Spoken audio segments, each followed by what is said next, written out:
Adam, just start off with a few reflections on the weekend, first of all. A lot of a missed opportunity at Stevenage, really. Yeah, obviously, disappointing result. We went there, obviously, with a lot of confidence off the back of a few good results. But yeah, I think we knew what we expected when we was going there. Obviously, fair play to Stevenage. They played well on the day. Just frustrating because we didn't really create much chances. And poor goals that we give away, set pieces, stuff like that. We worked on it a lot in the week because we knew that's what we was going to expect to get. But yeah, put it behind us now and obviously move on to Tuesday and look forward to the big cup game. You must have been frustrated though, because at half time you were in command, seemed to be in control. You made the better chances, a bit like chalk and cheese, wasn't it? Yeah, I think first half there was nothing really in the game. Obviously the manager wanted to go out and win it. So we changed our tactics a little bit. It was just one of them off days, didn't really work out for us. We'll learn from it. Obviously, we're going to have to deal with that sort of test going forward because teams in this league do that, get it low and put it in the box. So, yeah, it's definitely a learning curve for us. From a team perspective, how good was it to have Fabio Jallo back, Josh Benson getting some more game time, some real quality that gives you good options, doesn't it? Yeah, definitely. Like you say, obviously we've got a really good squad this year. Like you say, them players coming back gives us a lot of strength and depth. I thought when Fabio come on, he did really well, caused a lot of problems, showed what he's about. So yeah, like you say, it's really good to have them kind of players back. And you've spent a lot of time on the pitch now with Matty Craig, seems to have settled in seamlessly as well, and also seems to be kind of beyond his years really in terms of how he plays. Yeah, I think he's got a real coolness about him, even around the building and stuff like that. He's a very chilled out guy. But yeah, it's great for the likes of me going forward and stuff because he just sits in there, breaks it up, and yeah, he seems to have settled in really well, and we've got a good connection going on. So I'm enjoying it.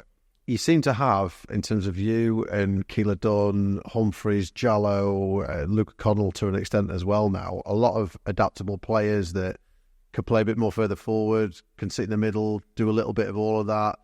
With the way that Darrell Clarke likes to change things around, do you see that as good for all of you, that you're all adaptable players and can do whatever the manager asks you to do?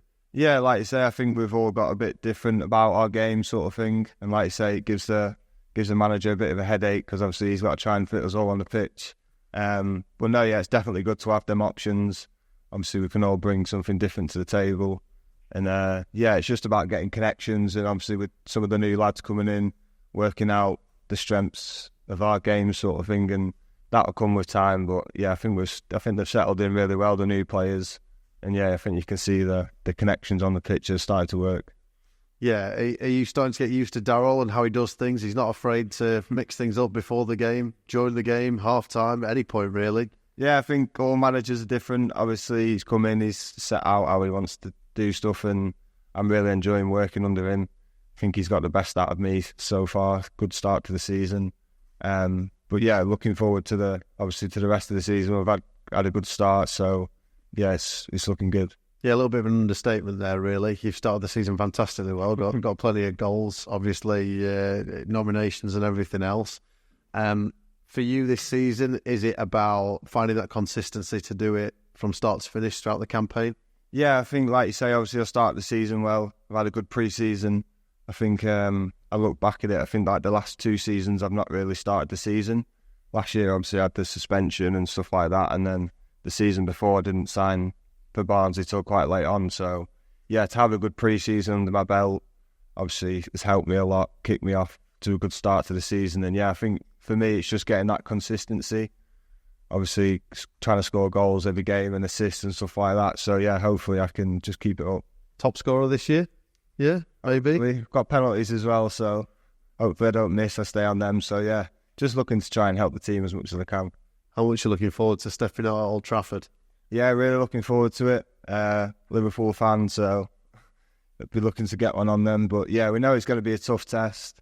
We're not just going there for a day out sort of thing. We are going to try and cause an upset, give it our best, and obviously try and put a good performance in. Obviously, Saturday wasn't great, so we want to bounce back from that. Well, you preempted one of my questions. Obviously, you being through the youth ranks at Liverpool, will this mean that little bit extra to you? Yeah, definitely. obviously looking forward to playing against obviously the top team.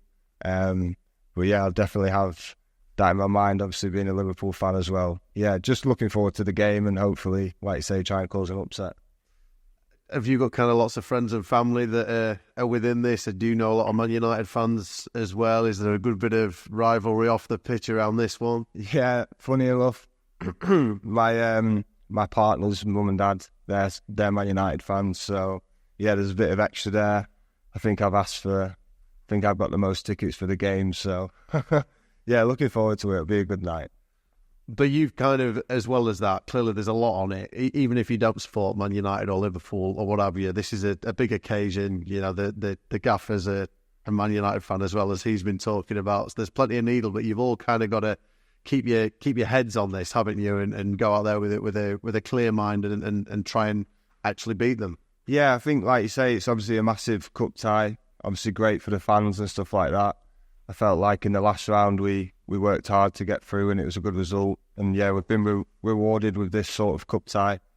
So yeah, it'll be a great night for the players, for the fans, obviously families and stuff. Looking forward to it. Obviously, hopefully we just got to try and give it our best and see if we can cause that cup upset that we all want. Be nice to get one over the Gaffers team, wouldn't it? I'm sure there's going to be some good comments flying around in the dressing room. Yeah, he was on it a couple of weeks ago, obviously, when United played Liverpool. He gave us the Monday off so we could all watch it. But yeah, hopefully, like I say, just try and get one on them. What's the key to getting an upset in this one from a player's perspective? What do you guys need to do apart from having the best games of your lives potentially? Yeah, I think, like you say, obviously we've all got to be on it, play well. I think sometimes you need a little bit of luck. But we'll go about the game as we'll have a game plan sort of thing, and we'll want to set up to try and maybe nick one on a break or something. But yeah, I'm sure the manager and the coaching staff will have a plan, and hopefully, like you say, the lads will be on it, and we can all work together and try and get a result. And you never know, you might need those penalty skills at some point. Yeah, does it go to penalties? Straight to penalties? Yeah, defense. Yeah, like you say, it's a good opportunity. Go straight to penalties. Anyone's chance then. Top man, thanks, Honey. I think this will be for Barnsley your 100th game, so quite a nice milestone and not a bad place to do it as well. Yeah, no, sorry, I didn't know that. Yeah, like you say, nice to reach 100 games for the club. Obviously, I love playing here, enjoyed it every time I've stepped on the pitch for Barnsley sort of thing. So, yeah, like you say, to make my 100th game at Old Trafford would be nice. And to have played that many games for one club, obviously before you were at some big clubs, but in the under-21s or youth teams, and I had a few loans as well to come here. And obviously, this is your third season. How important is it to just get that game after game after game in your career? Yeah, I think it's obviously happy for myself because obviously keep fit, play a lot of games every year. You want to be on the pitch all the time, playing well. Obviously doing well this year. The last 2 seasons, I felt like I've done well as well. So yeah, just got to keep going, try and stay fit, and be available for the manager to pick me all the time. What do you think you've sort of learned and improved in these 100 games that's been at Barnsley? What sort of the main things? I think just like obviously experience, playing a lot of games. Obviously, a couple of managers come in, so you learn different things off different managers. But yeah, just enjoying my football and being happy and being on the pitch. Yeah, I think you personal one, but you mentioned on social media that you and your partner are expecting a baby. So congratulations on that. Thank you. All. So exciting times on and off the pitch, I guess. Yeah, little girl on the way. We had a little gender reveal yesterday, so that was really happy for the family and friends and stuff. And then obviously Old Trafford tomorrow night. So yeah, it's a good week. Yeah, and you've had other players in the squad who've obviously had babies in the last few seasons. So once it comes to February, going to be that sort of waiting on the phone call, maybe away games and stuff like that. That's coming up. Yeah, I think you have to. It's a bit of a weird one with football because obviously you're always in. Obviously Luke has just had a baby, but physios and stuff have always got the phone, just waiting for that phone call. So yeah, looking forward to it and really happy. Just on the team in general, obviously. Saturday, the disappointing one. Is it just obviously you'll learn lessons from that specific game, but is consistency the main thing now, and make sure that's a sort of blip and a one-off? Yeah, we were obviously really disappointed with the result after obviously coming off the back of some good results. Yeah, I think for us it's just like you say, consistency, learning from that game on Saturday, because we're going to have to deal with that a few times this season. But yeah, obviously disappointed, but we'll learn from it. Obviously you learn a lot from defeats and stuff like that. So yeah, hopefully we can put it behind us and push on. Cheers. And Adam, obviously you played at Wembley in a pretty big game, but in terms of the clubs you've played against, what are the sort of biggest games you've been involved in? Trying to think now off the top of my head. Obviously, like you say, the Wembley one. Obviously played in a few playoff games, semi-finals, stuff like that. Played at Stamford Bridge for Morecambe in the FA Cup, but it was behind closed doors, so it wasn't exactly what it would be like on Tuesday. But yeah, I think this will be up there with one of the biggest games.